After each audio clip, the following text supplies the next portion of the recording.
Stern, and I'm the founder and president of EMET, the Endowment for Middle East Truth, and it is a profound pleasure to be able to welcome you to EMET's annual September 11th Memorial Seminar. We would like to thank Dr. Mary McSheldon G. Adelson for the continued sponsorship of our EMET Policy Seminar Series on Capitol Hill. I'd also like to thank, before we begin, Ambassador Danny Ayalon from Israel for attending the seminar to us.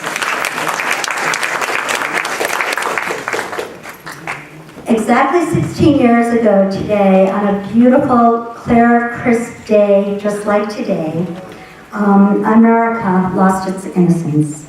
When those planes made their way into the Twin Towers, the Pentagon, and a field in Pennsylvania, creating the largest attack on American soil in our history, we were stunned.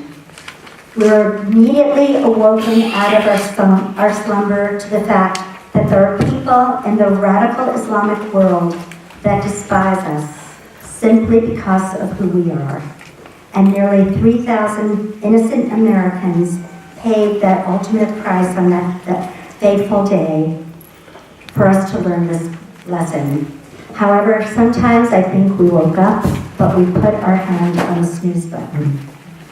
Many Americans naively think that since Osama bin Laden had been killed in 2011, and since ISIS is on the run in Syria and Iraq, we have succeeded in our battle against radical Islam.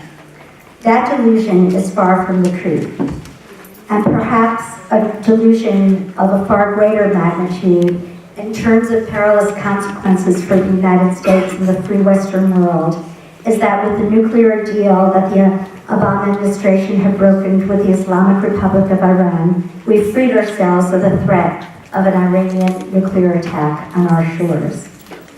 Here to disabuse us of our wishful thinking and delusions are Dr. Walid Phares and Ambassador John Bolton. It is a tremendous honor and pleasure to be able to introduce both of these wonderful, distinguished men that I am proud to call my friends. But before we do that, I do think that a moment of silence is in order for the 3,000 Americans who paid with their lives for us to learn these valuable lessons today.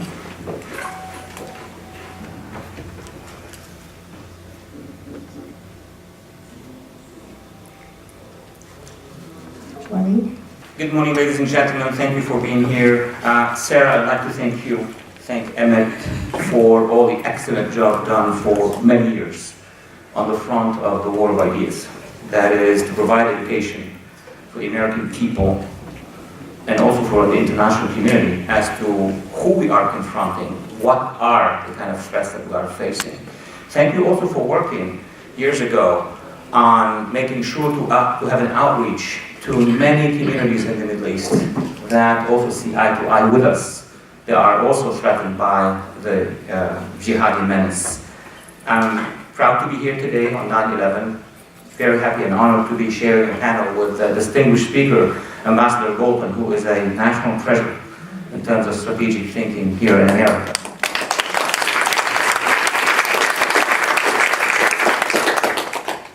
"16 years ago, Americans were attacked here at home. We responded with a war on the ground in Afghanistan, in Iraq, in many other places. Wherever we confronted Al-Qaeda and its allies, we went. They tried to attack us again. Remember, between 2001 and very recently, there have been dozens and dozens of attempted attacks in the homeland. A number of them were successful, unfortunately bloody, including last year. Unfortunately, between 2009 and 2016, something went missing in our response in the war of ideas.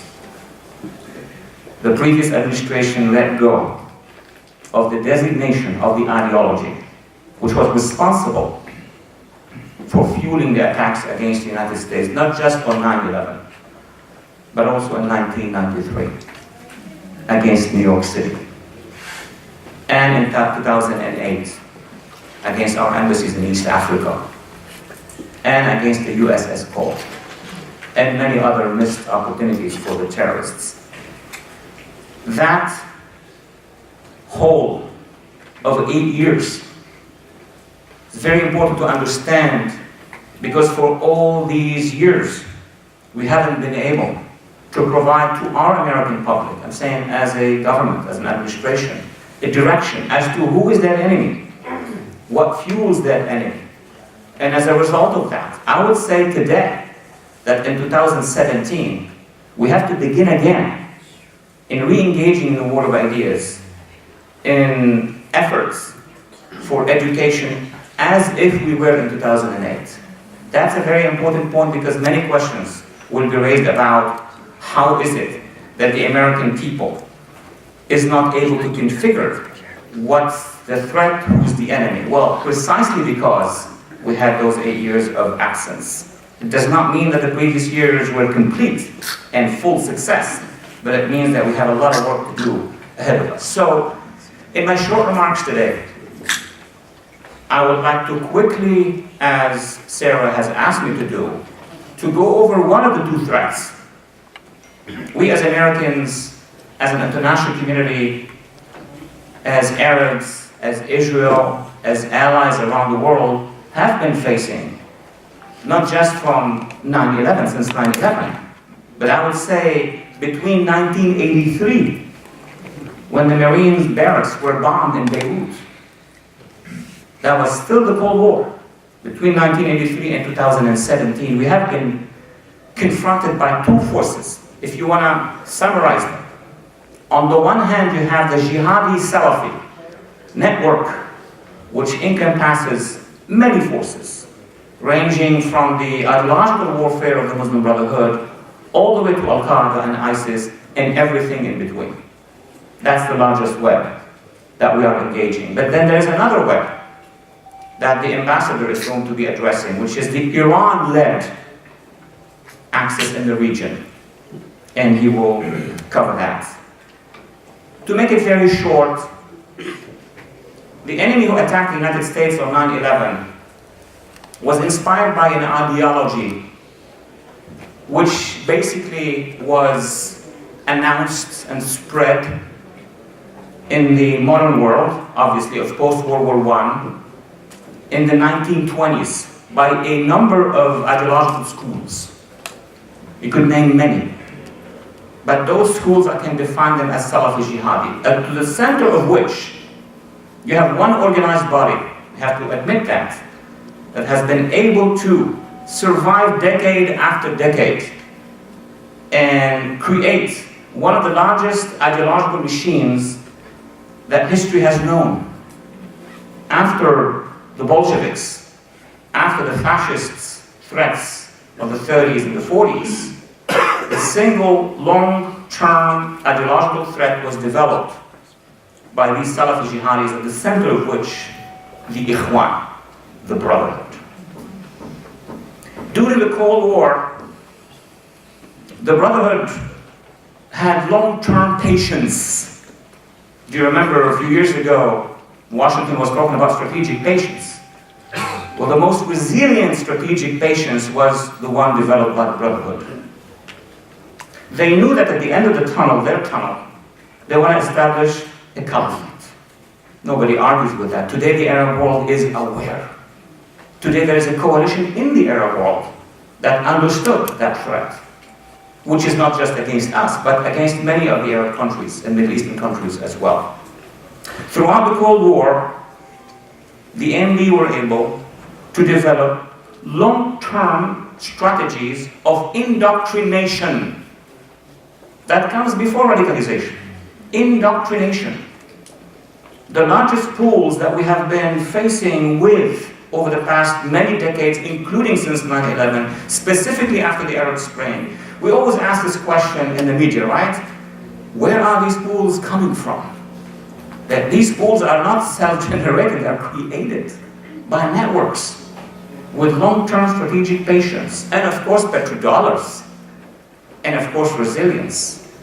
That was the most important achievement by these networks of Salafi jihadis in the Brotherhood, in addition to the second most important achievement, which now we are facing dramatically, both in America, in North America, and in Europe, which basically is the penetration. After every single terrorist attack, should it be in Paris, London, Barcelona, or even in Orlando or in California, there's always that other question. How come we didn't know about that? How come we cannot vet them? Well, the reason why we were not, as West in general, able to vet, because we were disabled to vet. We have tons of PhDs from coast to coast, but there's one missing chip in the mind of those who are in charge of opening the eyes of citizens and the public, meaning the educators. I'm one of them. I've been on campuses for the last 25 to 26 years, and I've seen that battle being waged, which is not that different from the battle in Afghanistan, in Iraq, in Libya. It's even fiercer, because what the NB and their supporters with petrodollars have been able to achieve, and I'm going to be very fast here, is the ability for that network not just to produce cells eventually, but the ability to derail our national security thinking. Your NGO, many NGOs, many former government officials who can speak, obviously, have been wondering why is it that we were not able to pass some legislations over the past 10 years. Legislations to designate an ideology, as simple as that. Many members of the House and the Senate asked me, can we designate, what is that ideology? It's possible. I mean, countries such as Egypt and the UAE and Bahrain, soon to be Saudi Arabia, we'll talk about that when needed, but also other countries like Tunisia have been able to identify and slowly are working on designating. The largest democracy, liberal democracy on the face of earth is not able. Harvard is not able. Yale is not able to tell us what the ideology is. Even our friends in Europe are making progress in designating, at least in defining, what this ideology is. Prime Minister of Spain, after the attacks in Barcelona just a few weeks ago, went out and said clearly, we're dealing with Salafi jihadism. President of France, we could agree or disagree on a million things with him. He said, c'est l'islamisme. Each one has a terminology. We could differ on terminology. But one thing we cannot disagree about is that there is an ideology out there. And that's unfortunately where we failed. We were trying to move forward during the first 6 years after the 9/11 attacks, but there was a fierce opposition. There was a fierce opposition. Unfortunately, part of it came from this house, this building, this Congress, but also from NGOs, from media. There is a push against the right for American citizens to know what is the ideology which is inspired the jihadists, as simple and as complex as it is. At this point in time, one can see that we are dealing with two problems coming from the Salafi jihadists, other than Iran. One problem is the fact that they are mutation. They were Al-Qaeda. We thought that our entire war is against Al-Qaeda. So once Al-Qaeda is defeated, we'll go to picnic, we are safe. No, Al-Qaeda is a manifestation, is one stage of this ideology. It had previous stages. It will have following stages. What is ISIS? ISIS is the next stage in the jihadi growth. So what is common and important is to understand that all these waves, all these organizations, all these movements are all linked to a mothership, which is the ideology. But ideology alone cannot work. It becomes books on shelves and studies, in drawers. What the ideology need are, number one, an organization, and number two, disabling their foes from understanding what this ideology is, and that's exactly what they've been able to do. Today I posted on my social media a little thing about, is it possible that with all these billions, I'd say trillions of dollars that we've spent over 3 administrations, 2+ apiece, we haven't won that war? We have won the Cold War, we have won the war against the fascists, the real fascists, of the Nazis and Mussolini, in much shorter periods of time. What is wrong with our ability of not winning this war? Well, because they are winning the war of ideas against us. The jihadi Salafists and their backers and the networks are winning that war against us. And as I said earlier, not to repeat, we are at a time where we are in the back of this war. We are now making progress. Hopefully we'll have a unity over this progress. But for many years, we haven't been able to catch up with the Europeans, with whom we think there are many problems. The Europeans are really behind in many other issues. But on that one, they have made some progress. The Arabs have made some progress. We haven't. So, today, if you ask me to conclude on what's the strategic situation in our confrontation with the jihadists, my answer to you is going to be oversimplified. We have battlefields that we need to win. As simple as that. The battle against ISIS needs to be won militarily. Mosul to fall, it did. Raqqa to fall, about. Many other areas in between Iraq and Syria needs to be liberated from ISIS, absolutely. That we understand, our public understands that, we have the support, we have a bipartisan support. But guess what? That is not enough. In the battle against the jihadists on the ground, we are about to commit a mistake, which I'll leave to the ambassador to deal with later, of transferring liberated areas from the Salafi jihadists of ISIS, Al-Qaeda, and others. Guess to whom? You got it. To Iran.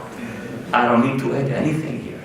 Once we understand what the strategic dilemma is, then we understand that we are still ahead of another problem coming ahead of us. Second, the influence that the Salafi jihadists, or call them Islamists if you want, missed, is the fact that they have been able to obtain so much influence in our political culture. So much influence that our institutions, as I said a little bit earlier, are not even able to do the minimum. And the minimum is to educate our public. So this leaves the public to its own. It leaves the people to deal with the issue on their own. Thank God we have social media. Thankfully we have NGOs and foundations. The private sector now has become the resistance. You remember that moment of United Flight 93 over Pennsylvania, which was like today. That was the beginning of the popular resistance. American citizens, maybe there were other citizens, they were left alone on that plane against the jihadists. They committed to the greatest sacrifice, but they stopped them. So it looks like we do hope that Congress and this administration hope seriously that once they will get out of the situation they're in right now, which I'm not going to be talking about, unite and give us the tools for a formidable war of ideas to mobilize the public, to reach out to these forces that are anti-jihadist in the world. While waiting for that, the public, citizens have to move on their own, to get education, to get information, and therefore to make intelligent choices when they need to make those choices, so that the next policymakers, the next opinion makers could make better strategic choices. So I will leave you with this image of, we are progressing on the ground in the Middle East and elsewhere. There is a good news that there is an Arab coalition now rising. There is a good news that Israel and some of these partners in the region are talking to each other. Let's not, forget about that. So there are good news coming in the region in the fight against the jihadi Salafists. But the better news that I would like to see next year, if we gather again, is for the American public to be enabled, to be empowered, to understand what the threat is and to make the right choices. With this, I thank you so much. Before Ambassador John Bolton takes the mic, I just want to recognize the presence of another giant in this room, and that's Congressman Trent Franks.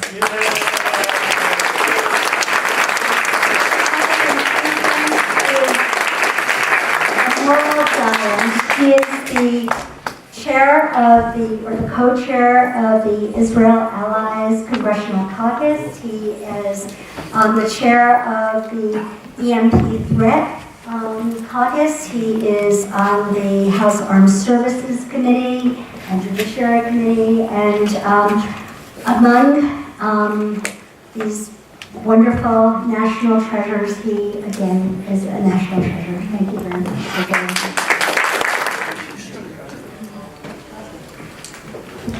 Well, Sarah, thank you very much. Thanks for inviting everybody here today. Emmett and Sarah are heroes in this long struggle, and it's always great to be with them. Walid and I normally meet and conspire in the Fox Bureau a few blocks away. So I'm glad to see him out in the light of day, and glad to see all of you here as well. I think it's critical that we remember 9/11 every year, and in fact, every day. The threat that the terrorists pose manifests itself in a lot of different ways. I want to talk particularly about the nuclear threat, but obviously 9/11 had a huge impact on us all. That day, I was at the State Department. My plan was to fly from Dulles that evening, stopping in London, and then Congressman Franks will appreciate this since he's been a leader in the missile defense fight for so many years, to fly on to Moscow as part of the Bush administration's efforts to get out of the 1972 anti-ballistic missile treaty, which prevented us from having a national missile defense. That was really my first job for President Bush 43.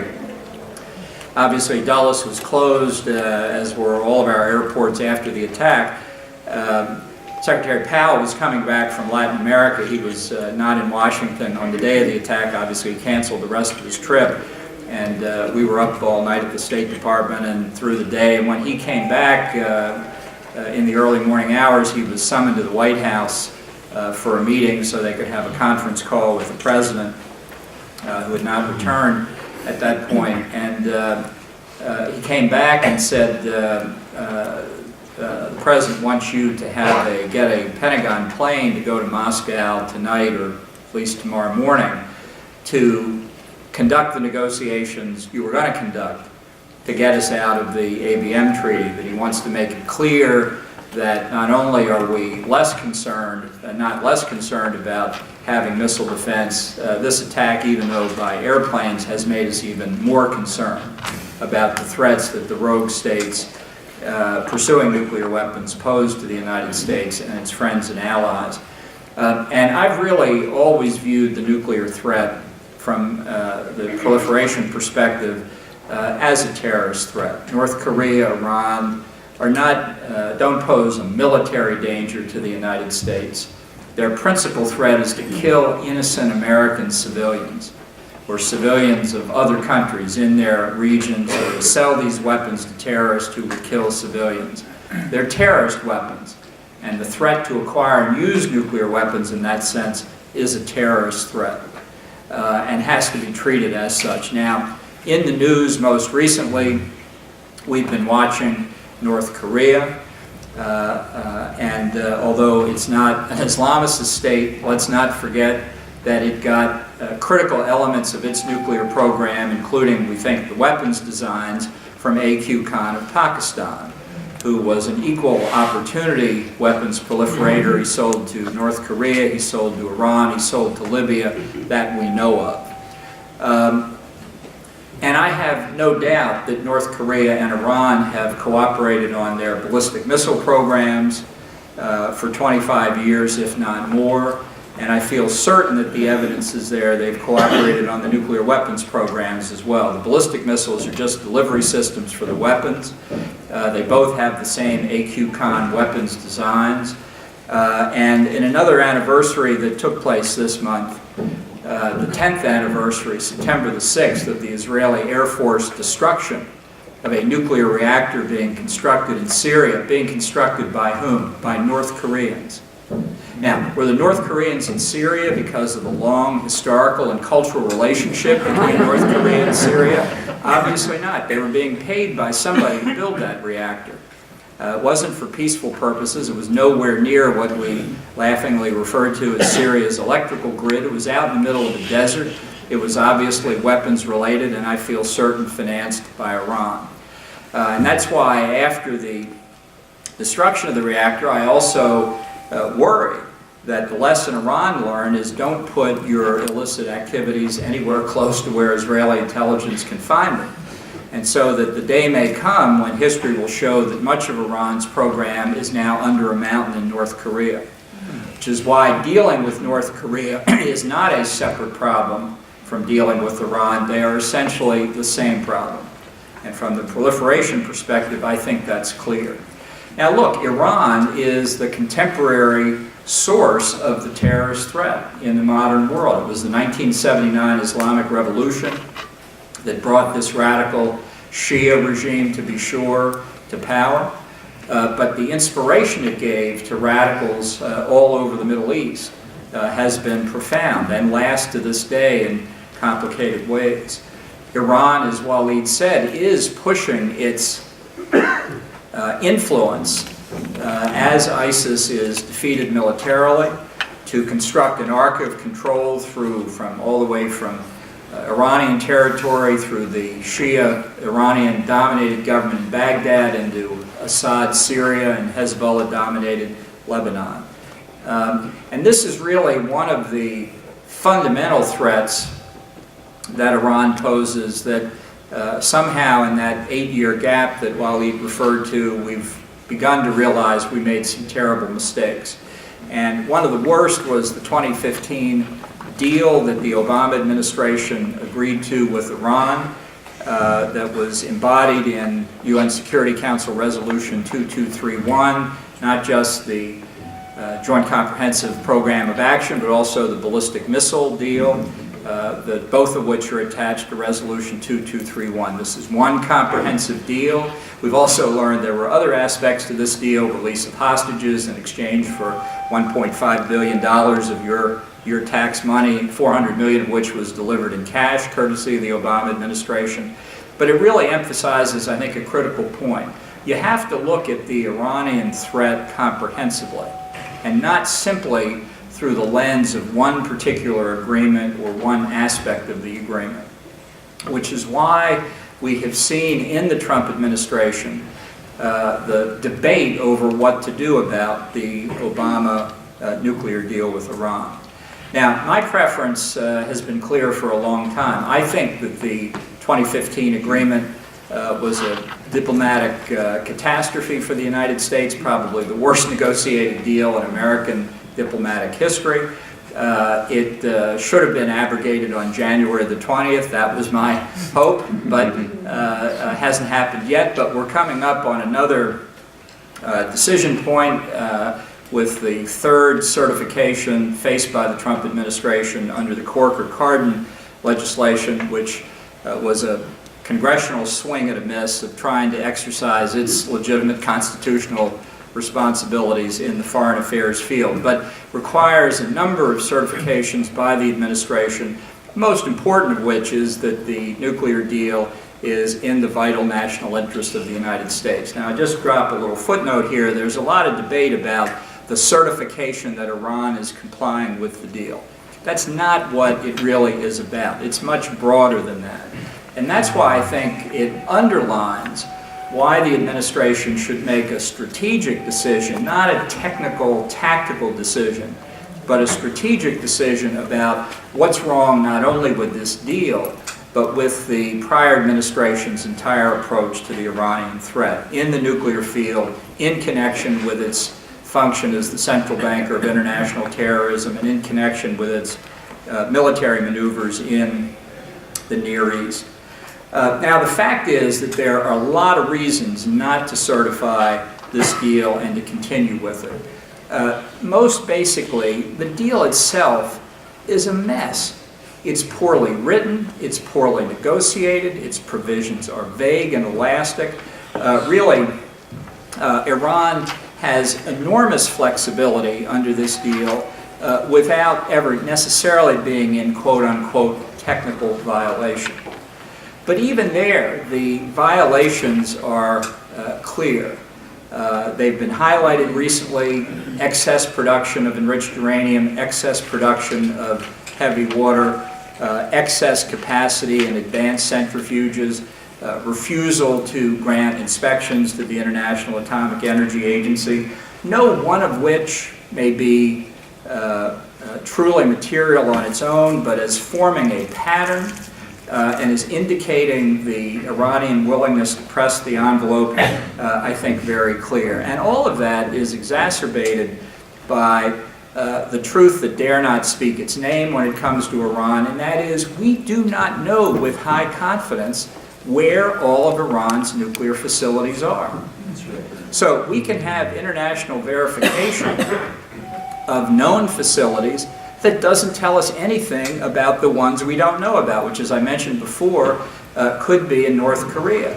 Even today, the Director General of the International Atomic Energy Agency, Yukio Amano, who was my Japanese counterpart when I was Undersecretary, a good man, but hopelessly wedded to his agency, said this is a robust inspection program. Well, sure it is, in the facilities we know about. I mean, I can explain to you the IAEA's verification mission in very precise terms. It is to monitor the non-diversion of nuclear materials from declared nuclear sites. Now think about that for a minute. If you're looking at a particular place and can say with certainty nothing is going wrong here, that doesn't tell you what's going wrong elsewhere in the country. This is an agency that in the 1980s devoted 80% of its safeguards verification budget, 80%, to monitoring nuclear facilities in Canada, Germany, and Japan. By God, we were safe from that Canadian nuclear weapons program. So, with all due respect to the IAEA, that really shouldn't give us much comfort.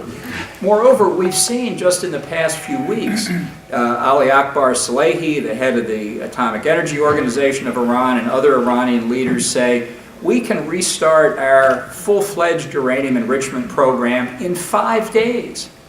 Now, take everything that Iranian leaders say with multiple grains of salt, but they've gone on to say other things, that the disabling of the Arak reactor, which is intended as a plutonium breeding facility, can be reversed very quickly. I guess the disabling wasn't quite as disabling as we thought.